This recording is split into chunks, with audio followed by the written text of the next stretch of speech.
We're going to discuss Parshat Emor, this week's Parsha, and I've entitled this talk, The Real Price of Leadership. As we go through this, some of it is pretty difficult and maybe even upsetting, but I often am struck by people who land in places of leadership and responsibility and co-opt those positions for their own personal gain or benefit and miss the point of what leadership is. So while this is hard in terms of the many requirements of the Kohanim, of the priestly class, I suspect that there is a strong indication here that leaders need to be reminded that the responsibility of leadership overrides the privilege, and that the privilege must be earned by meeting one's responsibility. It is an intense message. Aviva Zornberg makes a most interesting observation when she teaches in her examination of Sefer Vayikra, the murmuring deep, that the use of the word Emor here, as opposed to the more familiar daber, vayedaber, is used to convey the following. Tell them these instructions in a whisper, because the message is hard enough. Don't slam them over the head with it. Was it that what was being whispered to us in Emor cannot be loudly proclaimed? Is there any element of reluctance or understanding of how extreme these limitations may be? The Kohanim, to be sure, will be severely restricted in so many elements of their lives that it may just feel excessive to us, who understand and live with the reality of being human beings, which they still are. Further, remember that this office is conferred by inheritance, not due to any merit or fault of any of the Kohanim. In fact, there are many accommodations in halacha for Kohanim who are not knowledgeable, who are not skilled, and who are not what one may deem fit for office. Here we do find many restrictions that may seem nothing less than draconian to many. Limitations regarding marriage, limitations regarding mourning, and limitations regarding the way one is born, with any number of limitations or deformities according to the way Ribbon Olam fashioned them. We read, "And the Lord spoke to Moshe, saying, Emor, not daber, Vayomer Hashem el Moshe, and God spoke softly to Moshe, saying, softly and carefully say, Ela Kohanim b'nei Aharon, to the Kohanim, the sons of Aaron, and say to them, you shall not defile yourself for any dead, what's called tumat mevet, except for one's relatives, mother, father, son, daughter, brother, sister who is close to him and not married. But a husband shall not defile himself for a wife who may cause his desecration while she is among his people. They shall not make bald patches on their head, nor shall they shave the edge of their beard, nor shall they make cuts in the flesh." Now, why one cannot go to funerals or be in the same room with a body, with a corpse of someone who has died. There are special paths in Jewish cemeteries that separate from where the kvarim, where the graves are, and where Kohanim may walk. Why all of this? Why not shaving the beard? Why not busying oneself with any number of these occupations? We continue. They shall be holy to God, the Kohanim. They shall not desecrate God's name, for they offer up fire offerings to God, the food offering of their God, so they shall be holy. They may not marry a woman who is a prostitute or who is desecrated in any way. They may not marry a woman who has been divorced from her husband, for the Kohen is holy to God. You shall sanctify him, for he offers up the food offering of your God. He shall be holy to you, for I, the Lord, who sanctifies you, am holy. And then there are additional requirements for the Kohen HaGadol, who can't even be near the dead body of his immediate relatives. He cannot go to certain gatherings. He cannot separate himself from various things that he is doing because it may ultimately mitigate against his ability to serve. So, marriage limitations, burial limitations. And now the third category. Whoever he be of the seed through the Kohanim, through the generations, that has a blemish, he may not come to bring the offerings to God. He cannot approach if he is a blind man, if he is lame, cannot walk, if he has any maimed parts of his body, anything is too long, a man who is broken-footed or broken-handed, or crook-backed, a dwarf that has his eye overspread, or scabbed, or scurvy, or in any way is maimed. No person, even though a Kohen, may come to offer the blessings. They may offer the offerings and pronounce the blessings. He may eat of that which is put aside for the Kohanim, but he may not participate in the offerings. And what is the refrain to all of this? And you shall not profane my holy name. I will be hallowed. I will be honored. I will be elevated amongst the children of Israel. I am the Lord your God who has hallowed you. V'nikdashti kadshe Shem. Don't v'lo techalalu, and don't profane my name. What exactly is the role of the Kohanim here? There are things about these instructions that surely must bother us. Remember, the Kohanim are to be part of the people of B'nai Yisrael, but here they are restricted from the basic practices regarding mourning loved ones, whom they can marry, and their ability to serve if they have any specified physical differences, and any involvement that could compromise their need to be at the ready in all moments for needs of purification, community, sanctification, and so on. As an example of the physical restrictions, Kohanim who are left-handed cannot participate in scripted rituals due to the sided dominance with which they are born.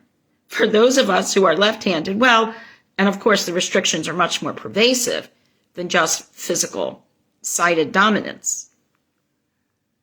Rabbi Lord Jonathan Sachs explains that here we are being taught something about the connection of the Kedusha of our beings and the Kedusha of timed observances, our cycle of Chagim that punctuate the year, because that will come right after this. The Kohanim themselves become that physical, tangible symbol of so much that is needed in connecting us to God in our time and space and ritual, continuing an earlier theme that we've discussed. Dr. Meir Tamari teaches, and you, the Kohanim, this is reading Vayikra, chapter 22, verses 32 through 33, shall not desecrate my holy name. I will be sanctified by the B'nai Yisrael, who have delivered you out of the land of Egypt to be your God.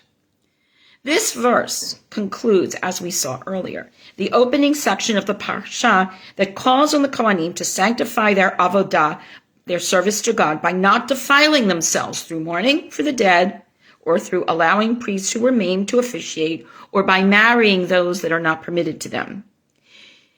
In that way, the name of God would not be desecrated, and this is linked to the sanctification of God's great name through the Chagim and the Moadim, whose explanations immediately follow these instructions. By commanding B'nai Yisrael to gather together in God's holy appointed place at those times in joy and song with their offerings and thanksgiving and gifts to the poor, they will bear witness to God's providence and so proclaim that God watches and guards over God's people. That sanctification of God's name is the reason for the linkage between the instructions to the Kohanim and the list of the Chagim and Moadim, which appear immediately afterwards in chapter 23. Rabbi Yaakov Horowitz teaches as follows. One of the many halachot that are specific to a Kohen is the fact that he needs to avoid becoming tameh, ritualistically impure, throughout his life. This requires constant vigilance on the part of each Kohen. In addition to the general difficulty of seeing to it that one does not become tameh, it becomes more challenging to a Kohen whose close relative or friend dies. As the Torah relates in the opening psukim of this week's Parshat, a Kohen is never permitted to enter a house where there is a deceased person or to go to a Beit HaKravot, a cemetery, except for the funeral of an immediate relative. Even in such an instance, this is a one-time exception, and the Kohen could not visit the cemetery or the yard site or any other time, even for their relative. Kohanim have other halachot that are exclusive to them as well. A male Kohen is not permitted to marry a divorcee, and when the Beit HaMikdash was standing, this Kohen needed to be very careful to avoid any form of ritual impurity at all, since he would be eating the truma and the kadoshim, the various offerings. All in all, the Torah presents a listing of halachot that restrict and limit the activities of the Kohanim due to their elevated status as those who reside in the immediate presence of Hashem Shekhinah. With position of control or oversight comes many qualifications and many limitations on behavior. This, too, is part of being a Kohen.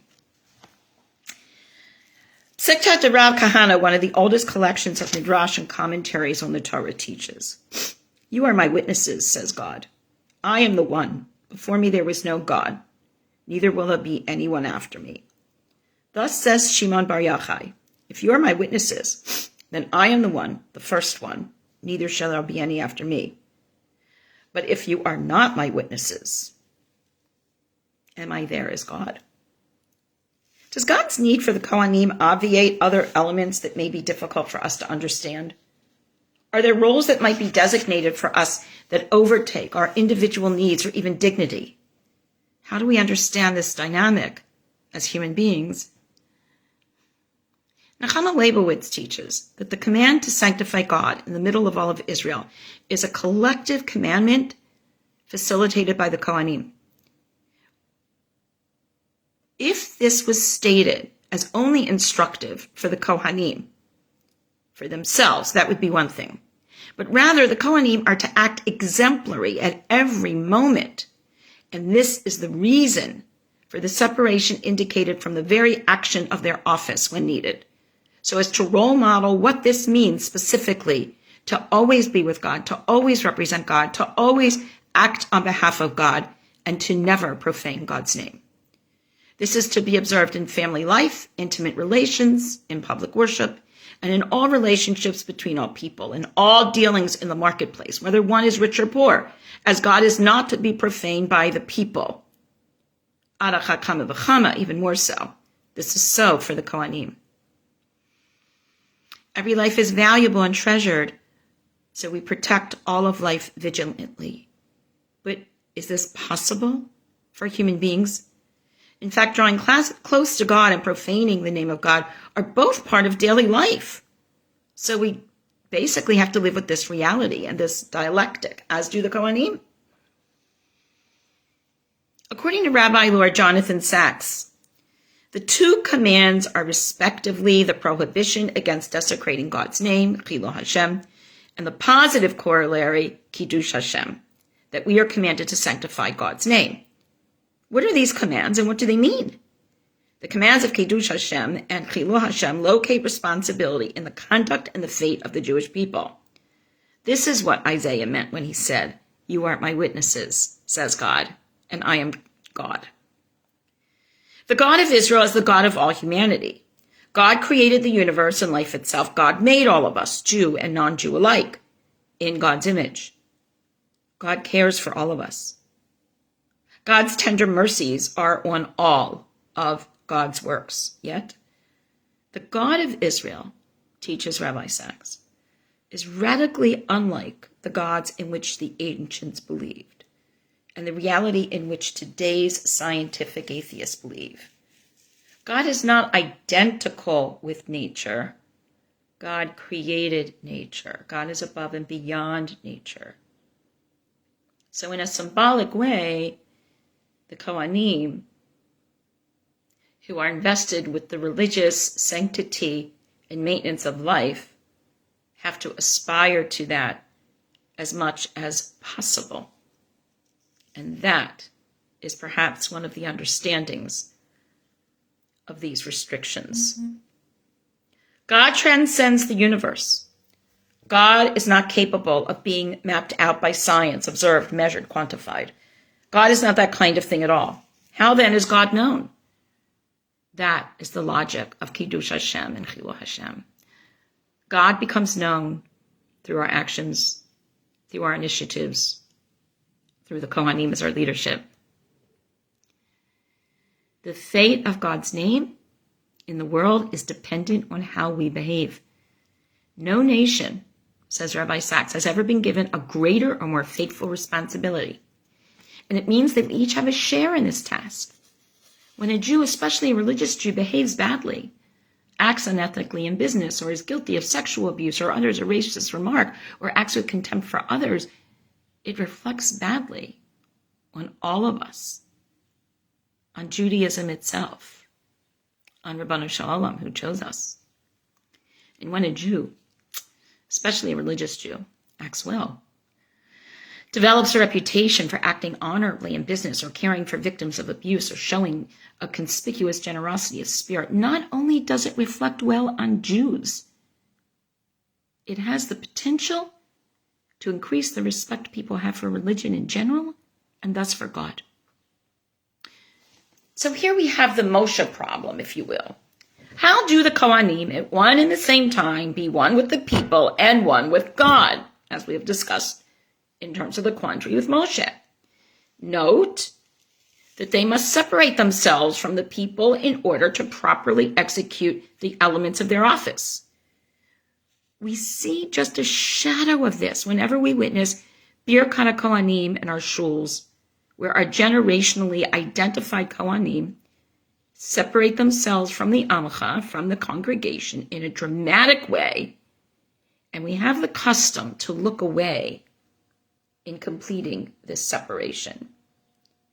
Parenthetically, there's also the notion that is taught that we look away so as to not see who are representing this generational religious leadership class, lest we think someone not worthy. What if they have a disability? Or we don't approve of their marriage? Or Joe Rook's rapport asks some meaningful questions here. He says, the point of being Jewish is to have a relationship with God. What do we have that God could possibly need? What can we give to God? How do we make God holy? In our Parshat we read, you shall not profane my holy name, that I may be sanctified in the midst of the Israelite people. I, Hashem, who sanctify you. Translation issues become important here. The text says, V'nikdashti, and I will be made holy. Nikdashti, sanctified, separate amongst the children of Israel. Or in other words, you are to indicate that I am kadosh, just as I, kadoshim to you, have indicated that you shall be kadosh. Here for a moment, there's a relationship. We do something for God in response to what God has done for us. The Kohanim have that responsibility and hold that post. The only problem with this magic moment of relationship is that basically it makes no sense. How can we profane God's name or make God holy? How can any action of ours, however base, debase God in any way? And more to the point, our human acts do not increase the degree of Kedusha that God inherently has. All right. So maybe we can accept all of this in terms of the Kohanim not showing signs of mourning and limiting who they can marry. But this does not accommodate the third area of statements here about various blemishes or disabilities that a Kohen by heredity would have that would preclude his ability to fulfill the actions, the masim of his office. Joshua Stadlin reflects as follows on this dilemma. How are these words, the words of God, the God who chastises the prophet Shmuel for mistaking the future king of the Jewish people based on physical body traits, reminding Shmuel that God sees into our heart? How do we square away? How do we do the calculus in terms of what this means regarding God's relationship with those of us with disabilities or different abilities or partial abilities? Rav Benny Lau and Rabbi Alex Kay argue that God's disqualification of priests with various disabilities is a concession to the ancient and persisting human anti-disability prejudices that we have the social power and the religious obligation to overcome. They point out that halacha codifies a similar social dependency in disqualifying priests with certain disabilities from delivering the priestly blessing in synagogue. Rav Huna holds that a certain eye condition disqualifies, yet Rav Huna himself allowed community members with the disqualifying condition to perform the blessing because they are familiar to the community. And in terms of Maradayin, how would it look if a known generationally identified Kohen does not participate? In other words, Rav Lau argues, when the community socially overcomes its prejudices, ritual role qualifications will follow suit. That's quite a concept. The passage from Vayikra begins, Vayomer, and God spoke gently to Moshe, and concludes with a God-centered justification for the disqualification. What indications do we have from the Chumash or Chazal, asks Joshua Stadlin, that human prejudices led to these disqualifications as well? Here we build on the idea that these disqualifications are concessions to anti-disability prejudices, inasmuch as the entire Mishkan project is, according to the biblical commentator Seforno, quote, a concession to the need for concrete representation so disastrously manifested in the Golden Calf episode, end of quote. In other words, we're always making concessions. And just to add my own thought here, I often say, I think the halacha often presents an idyllic situation. It reminds me of those who don't say nar hayiti v'gam zakanti v'lo raiti tzad min hazer. I was young, I was old, I never saw a good man suffer. That phrase at the end of Birkat HaMazon. Of course we've seen that. But in an ideal situation, in an idyllic situation, these things would not exist. But they do exist.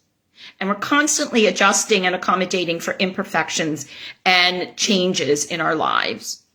Our prayers are offered instead of sacrifices. Our Batei Knesset are our gathering posts instead of the Mishkan or the Beit HaMikdash. And so it is with individuals that we make accommodations so that we can all be part of something that is greater than ourselves individually. What's going on here? Is there any message that we can glean from this that is comforting? Let's consider and revisit Moshe's dilemma with his own self-proclaimed disability. We read in Shemot chapter 4, and Moses answered, "V'hen lo yaminu li, v'lo yishmu b'koli ki yamru lo nir'eh elecha Hashem."